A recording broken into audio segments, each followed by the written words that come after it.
जगदंबे तू पूर्ण कर. आमच्या समाजाकडून तर संपूर्ण वाटा तुम्हाला तर मिळणार आहे.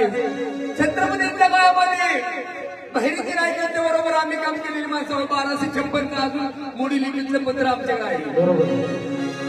या जगदंबेला सांगणे जगदंबे तू दार उघड. आगे दार उघड बाई, आगे दार उघड बाई, दार उघड बाई, दार उघड बाई, दार उघड बाई, दार उघड बाई, दार उघड बाई.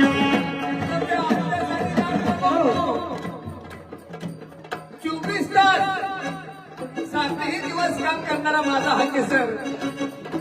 या हाकेसरांसाठी जगदंबे तू दार उघड.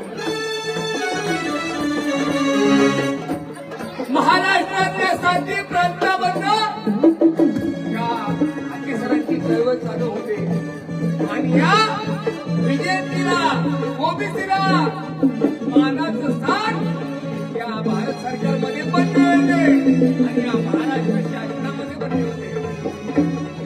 छत्रपती शिवाजी महाराजांच्या काळामध्ये मानाचं स्थान आम्हाला होतं. आज गेलं पुढं.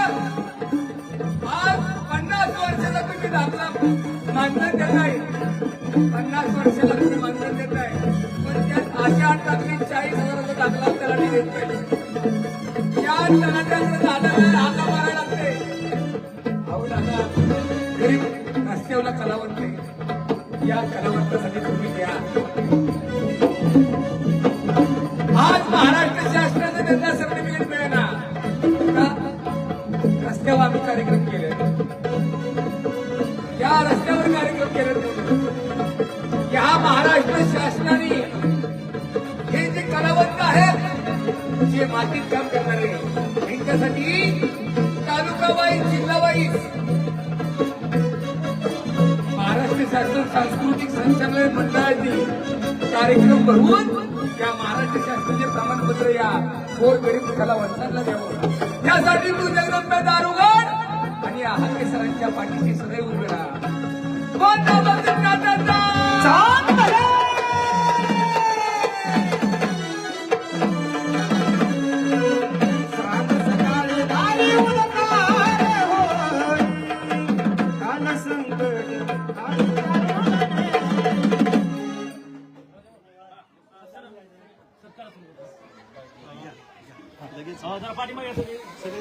दोनच मिनिटं फक्त हा तर पाठीमागे या.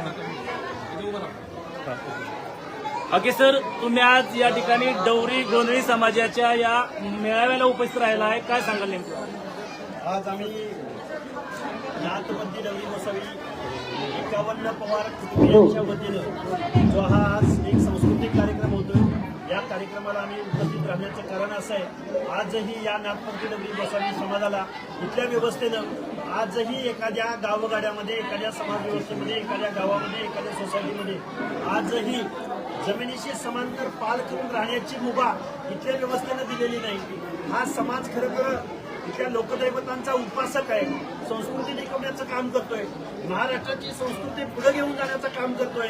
पण या समाजाला आजही शिक्षण व्यवस्थेमध्ये, त्याचबरोबर शिक्षण नोकऱ्याच्या एंट्री पॉईंटला, त्याचबरोबर पंचायत राजमध्ये कुठल्याही महत्वाच्या निर्णायक पदावरती आजपर्यंत या समाजाला स्थान मिळालेलं नाही. आणि या 51 पवार परिवाराच्या वतीनं आजच्या या छोट्याशा कार्यक्रमाला, सांस्कृतिक कार्यक्रमाला मी इथं आवर्जून उपस्थित आहे आणि त्यांच्या अडीअडचणी, त्यांचे आजचे प्रश्न, या सर्व प्रश्नावरती आज मी त्यांच्याशी संवाद साधतो. शरदचंद्र पवार पक्षाने नागपूर येथून ओबीसी साठी आता त्या ठिकाणावरून लॉंग मार्च सुरू केलेला आहे. खरं तर त्यांनी पुढे येऊन या महाराष्ट्रातल्या या 18 पगड जातीच्या प्रश्नावर बोलायला हवं होतं. त्यांना बजेटरी तरतुदी करायला हव्या होत्या, त्यांच्या शिक्षणासंदर्भात निर्णय घ्यायला हवे होते.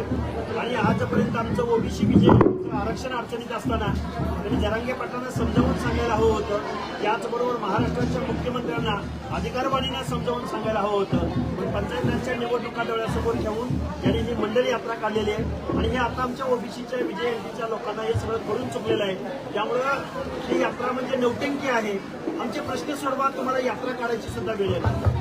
मनोज जरांगे पाटलांनी 29 ऑगस्टला मुंबईमध्ये मेळावा घेतला आहे मराठा बांधवांचा आणि त्यामध्ये त्यांनी स्पष्ट सांगितलंय की जे कोणी या मेळाव्याला येणार नाहीत त्याला जिल्हा परिषद पंचायत समितीला पाडा म्हणून सांगितलंय. त्यांनी बघा, त्यांनी काय करायचं त्यांना तो अधिकार आहे.